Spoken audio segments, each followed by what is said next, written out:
The offer came on a Friday afternoon in October of 2009, and the man making it had driven from Indianapolis. His name was Gary Stearns.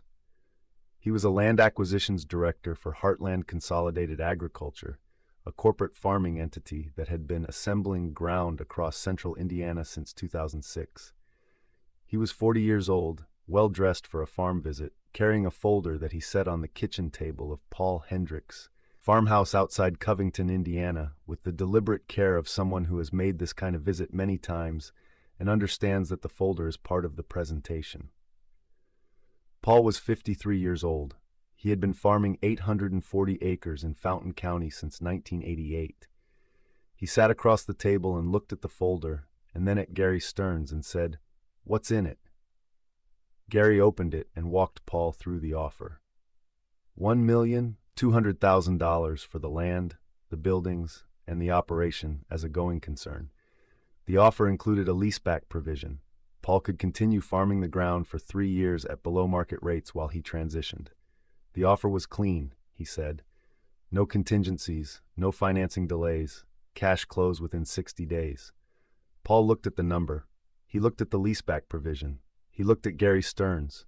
Then he closed the folder and slid it back across the table and said, "I'm not interested." Gary said he understood Paul might need time to consider the figure. Paul said the figure wasn't the issue. Gary asked what the issue was. Paul said there wasn't an issue. There was a decision. The decision was no. Gary asked if he could ask why. Paul said, "Because I'm not done farming it." Gary drove back to Indianapolis. Paul went out to the equipment shed, where his Massey Ferguson 6480 was waiting for him to finish the fall hydraulic inspection he had been in the middle of when Gary's truck had pulled into the driveway. He picked up his wrench and went back to work. Paul Hendricks had bought his first piece of ground in Fountain County in 1988, when he was 32 years old and had been farming for his father for 11 years, and had accumulated enough of a down payment to purchase 160 acres from a retiring neighbor at a price that his accounting said was right. He had financed the purchase. Not all of it. He put 40% down and carried a note on the remainder at a rate that the farm's projected income could service without strain. He paid it off in 6 years. He bought the next parcel in 1995, 120 acres adjacent to his south field, and paid cash. He bought again in 1998, 80 acres from an estate sale, cash. In 2001, he added 200 acres when a larger operation in the county broke up during the continued commodity price pressure of that period, buying directly from the bank that had acquired the ground through foreclosure at a price that reflected the bank's interest in moving the asset rather than the ground's productive value. By 2009, Paul owned 840 acres in Fountain County, Indiana. He had carried no debt since 2001, when the final note on his original parcel had been paid. His equipment, 2 Massey Ferguson tractors, a combine, a planter, and his tillage equipment, was aging but maintained. He had not upgraded his primary tractor since 2004, when he bought a used Massey Ferguson 6480 at an estate sale for $22,000, and it had become the machine around which his operation revolved. The financial crisis that defined 2008 and 2009 had not defined Paul's operation. His land was paid for. His equipment was paid for. His operating line, which he used to finance seed and inputs each spring, was serviced from the crop revenue each fall without drama. He had no debt that the market's behavior could threaten. He had watched the crisis move through Fountain County the way he watched weather, with attention, from a position that was not in it. What the crisis had done was create Gary Stearns and the folder on the kitchen table. Heartland Consolidated Agriculture had been buying land across the crisis, years at prices that reflected distressed sellers rather than productive value, assembling large blocks of ground that they intended to farm at scale under corporate management. They were well capitalized, they moved quickly, and they had identified Paul Hendricks' 840 acres as a logical addition to a block they were building in the county. The offer of $1,200,000 was, by Paul's own calculation, approximately 20% below what the ground would have sold for in 2006 at the peak. It was not an insulting offer. It was a realistic offer for a difficult market, made honestly by a buyer who understood the current conditions. Paul did not reject it because it was unfair. He rejected it because he was not done farming it. That distinction mattered to Paul in a way that would have been difficult to explain to Gary Stearns, and so he had not tried to explain it. The farm was not an asset to be optimized. It was the thing he did, the thing he had been building since 1988, the ground that his work had shaped across 21 years of planting and harvesting and maintaining and improving. The offer treated it as a liquidation event. Paul did not see it that way. He went back to the hydraulic inspection and did not think about the offer again that day. His brother David called the following Monday. David was 57, lived in Fort Wayne, worked in commercial real estate, and had been tracking the farm's finances with the specific interest of a man who expected to inherit a share of it eventually, and who had, across the previous decade, developed opinions about what Paul should do with the asset. David said, "I heard Heartland made you an offer." Paul said they did. David said 1.2. Paul said yes. David said, "And you turned it down." David was quiet for a moment. Then he said, "Paul, do you understand what $1.2 million is right now? Do you understand what the farm economy looks like for the next 5 years? The commodity prices, the input costs, the credit markets. You could take that money and be done. You're 53 years old. You've been farming for 30 years. Paul said, "I know how long I've been farming."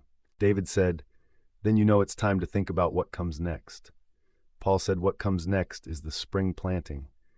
David, I appreciate the call. I've made my decision. What decision? To keep farming ground you could sell for more than it's worth right now? Paul said, "It's not worth more than it's worth right now. It's worth what it can produce. That's what I'm going to let it do." David said he thought Paul was making a mistake. Paul said he understood that. They talked for another few minutes about other things and then hung up. Paul noted the call in his farm journal, not the content, just David called Heartland offer, November 9th, 2009. Then he went back to preparing his equipment for winter storage. He did not speak to Gary Stearns again for 12 years. The decade between 2009 and 2019 was, for Paul Hendricks, a decade of farming. He planted in the spring and harvested in the fall, and maintained his equipment through the winters, and watched the commodity markets the way he had always watched them. With attention, but without the anxiety that attaches to markets when your financial survival depends on their behavior in a given year. His didn't. His land was paid for. His equipment was paid for. A bad year cost him income, but not the farm, which meant bad years were manageable in ways they were not manageable for operations carrying debt service obligations that required the market to cooperate. Heartland Consolidated Agriculture, meanwhile, was learning what corporate farmland acquisition looked like when the commodity cycle turned against you.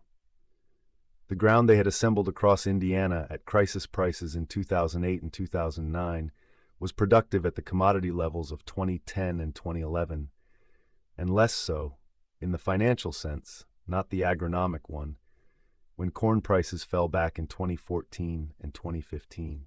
The overhead structure of a corporate agricultural operation, with its management layers and return expectations of institutional capital behind it, required the market to cooperate in ways that Paul's operation did not. Paul's operation required only that the ground produce and that the weather not be catastrophic. Most years, those conditions were met. 2012 was a bad year. The drought across the Midwest cut his corn yield by 28% below the previous 5-year average. He sold grain he had stored from 2011, adjusted his 2013 input plan, and continued farming. He did not contact his bank about restructuring. He did not sell assets. He adjusted. The adjustment was uncomfortable but contained, bounded by the specific financial resilience of an operation, with no debt service competing for the cash that a poor harvest produced. Heartland's 2012 was a different kind of difficult. Paul did not know the details of their operation and did not seek them out. But the agricultural press covered the broader corporate farming sector. and what the press described in 2012 and 2013 was an industry segment under pressure. Capital-intensive operations caught between commodity prices that didn't support their cost structures and land values that had appreciated beyond what current crop revenues could justify. Paul read these stories with attention, filed them in his understanding of the landscape, and kept farming.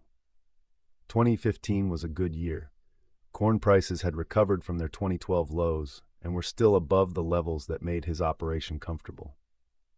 He built his cash reserve and considered adding ground. A parcel adjacent to his east field came available in the fall, 160 acres, owned by a farmer who was retiring and wanted to sell to someone he trusted to farm it correctly. The price was fair. Paul paid cash. His total acreage reached 1,000 acres in 2015.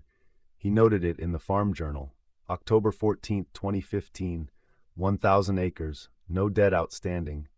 With the same plainness he noted everything, as a fact, not a milestone. He put the journal back on the desk and went out to check the combine after the day's final run. He thought sometimes about the 2009 offer. Not with regret, and not with the satisfaction of being proven right. Gary Stearns had not been wrong about the offer. He had been making a fair offer in a difficult market. What Paul had done was recognize that the offer's fairness in 2009 was not a reason to accept it. His reasons for farming the ground were not financial ones that a fair price could address. They were the reasons a farmer has for farming land he has built across 2 decades. Reasons that do not appear in an acquisition offer and are completely outside the calculation that corporate land acquisition is designed to perform. The Massey Ferguson 6480 crossed 14,000 hours in 2016. Paul had rebuilt the hydraulic pump in 2012 and replaced the front axle bearings in 2014. The engine had never been opened beyond the valve cover inspection he did every 2 years, which consistently showed components in better condition than the hour count suggested. He had been told this by every mechanic who had looked at the machine since he bought it, that the engine ran cleaner than it should at its age and hours. Paul had given the same answer each time. He changed the oil every 100 hours and had done so since the day he bought it. The mechanics had said that explained it. Paul had said it was the only explanation there was. In 2018, David called again. He said he'd heard land values in Fountain County had recovered significantly from the 2009 lows. He said he assumed Paul had received some interest from buyers. Paul said he had received a letter from Heartland Consolidated the previous spring, expressing continued interest in the property at revised valuation. David asked what the revised valuation was. Paul said they had not specified a number. David asked if Paul was going to respond. Paul said he had not responded and did not intend to. David said at some point you have to think about what happens when you're done. Paul said, when I'm done, I'll think about it. I'm not done. David said he was 62 years old. Paul said he was 62, not dead, and that the two conditions were not the same. David laughed at that, the first genuine laugh in the conversation, and said he supposed that was fair. They talked for a while about other things and hung up. Paul noted the call in the Farm Journal. Then he went to do the preseason inspection on the 6480.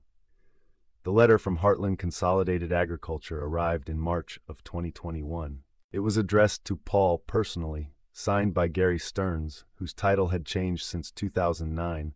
He was now Senior Vice President of Land Acquisition, a promotion that his 12 years of assembling ground across Indiana had apparently produced. The letter was 2 pages. It opened by referencing the previous offer of 2009 and acknowledging that market conditions had changed substantially since then. It noted that Heartland remained interested in Paul's operation and had commissioned an updated appraisal. It said the company was prepared to offer $3,800,000 for the land, buildings, and operation, with the same leaseback provision as the previous offer. Paul read the letter twice. He set it on the kitchen table. He looked at it for a while. $3,800,000. The 2009 offer had been $1,200,000. The ground had increased in value by $2,600,000 in 12 years. The difference between saying yes in 2009 and saying yes in 2021, if he was going to say yes, was $2,600,000. He called his attorney and asked her to review the offer documents. She called back the following week and said the offer was clean, same structure as 2009, no hidden contingencies, cash close. She asked if Paul was considering it. Paul said he was thinking about it. He thought about it for 3 weeks. He walked the fields in the evenings, the original 160 acres he'd bought in 1988, the parcels added across the following decades, the east field with the 160 acres he'd bought in 2015, all of it assembled one careful decision at a time across 33 years of farming and building and maintaining. He thought about Gary Stearns in 2009 with the folder on the kitchen table and the leaseback provision and the number that had been 20% below peak, and his own answer, "I'm not done farming it." He thought about whether he was done farming it now. On a Tuesday morning in April, he called Gary Stearns. Gary answered on the second ring. He said, "Mr. Hendricks, I hoped you'd call." Paul said, "I've read your offer. I have some questions." They talked for 40 minutes. Paul asked about the leaseback terms, about the management structure Heartland intended to implement, about what farming the ground would look like under corporate ownership. Gary answered each question directly and completely, the way a man answers when he has been waiting 12 years for a conversation and wants it to go correctly. At the end of the conversation, Paul said, "I'll give you an answer by the end of the month." Gary said he appreciated that. Paul hung up and went out to the equipment shed. The Massey Ferguson 6480 was in the first bay. He had done the preseason service 2 weeks earlier. Oil changed, filters replaced, hydraulics checked, everything noted in the maintenance log. The machine had 16,000 hours on it. It started every morning and ran without complaint, and did what it was purchased to do without requiring attention beyond what correct maintenance required. He stood in the shed looking at it for a while. Then he went back inside and sat at the kitchen table with the farm journal and thought about what he was going to write at the end of the month. Paul Hendricks called Gary Stearns on April 28, 2021. He said, "I've made my decision." Gary said, "I'm listening." Paul said, "I'm not selling." There was a pause on Gary's end. Then he said, "Mr. Hendricks, the offer is $3.8 million. That's a significant..." Paul said, "I know what it is." Gary said, "Is there a number that would work?" "It's not about the number." "Then what is it about?" "The same thing it was about in 2009. I'm not done farming it." "You're 65 years old." "I know how old I am. Is there a successor, someone who would farm it after you?" "That's being worked on." Gary said, "Mr. Hendricks, I've been making land acquisition offers across Indiana for 18 years. I've made offers to hundreds of farmers. I've had offers turned down before. But I want you to know, yours in 2009 was the one I thought about the most, because the market was right, the offer was fair, and you still said no. And then you were right. The ground went from 1.2 to 3.8 in 12 years. Paul said the ground didn't change. The market changed. Gary said, "Yes, but you knew it would." Paul said, "I didn't know it would. I knew I wasn't done farming it. Those aren't the same thing." Gary was quiet for a moment. Then he said, "I'll keep the offer open." Paul thanked him and hung up. He opened the farm journal to the current page and wrote, April 28, 2021, Heartland offer declined, $3.8, not done. Then he called his nephew Aaron, who was 28 years old, and had been helping Paul on the farm on weekends for 3 years, and had been asking with increasing directness whether there was a future for him in the operation. Paul said, "I want to talk to you about the farm." Aaron drove out that Saturday. They walked the fields together and then sat in the equipment shed and talked for 3 hours. Paul told Aaron what he had built and how he had built it, and what the ledger showed and what the maintenance logs showed, and what the offer from Heartland had been, and what his answer had been and why. Aaron listened to all of it without interrupting. When Paul finished, Aaron said, "You turned down $3.8 million. Paul said, "I did." Aaron said, "Why?" Paul said, "Because the farm is worth more than $3.8 million to the right person. farming it correctly, and I think you might be the right person." Aaron looked at him. Then he looked at the Massey Ferguson 6480 in the bay beside them. He said, "I don't know how to farm it the way you do." Paul said, "You'll learn. I'll show you. That's what the next few years are for." Aaron said, "And then?" Paul said, "And then it's yours. Zero debt, 1,000 acres, and a tractor with 16,000 hours that runs clean because it's been maintained correctly since 2004. That's what you're getting." Aaron was quiet for a long time. Then he said, "Okay." Paul said, "Okay then." He showed Aaron the maintenance log for the 6480 first. Not the fields, not the financial records, the maintenance log. The record of every service interval since the day Paul had bought the machine, every oil change and filter and hydraulic service and inspection result. 17 years of correct maintenance recorded in Paul's handwriting, the foundation of everything the machine still was at 16,000 hours. Aaron read through it carefully. Then he said, "Every 100 hours." Paul said, "Every 100 hours, since the day I bought it." Aaron said, "And the engine's never been opened?" Paul said, "Never needed to be." Aaron closed the log and set it on the shelf where it lived. He looked at the shelf, the maintenance log, the farm journal, the service manuals worn at the spines from years of use. The documentation of an operation managed correctly across decades, in the same handwriting with the same precision, recorded because recording was part of doing it correctly, and there was no shortcut to any part of doing it correctly. Aaron said, "How do I learn all of this?" Paul said, "The same way I learned it, by doing it. I'll show you what I know.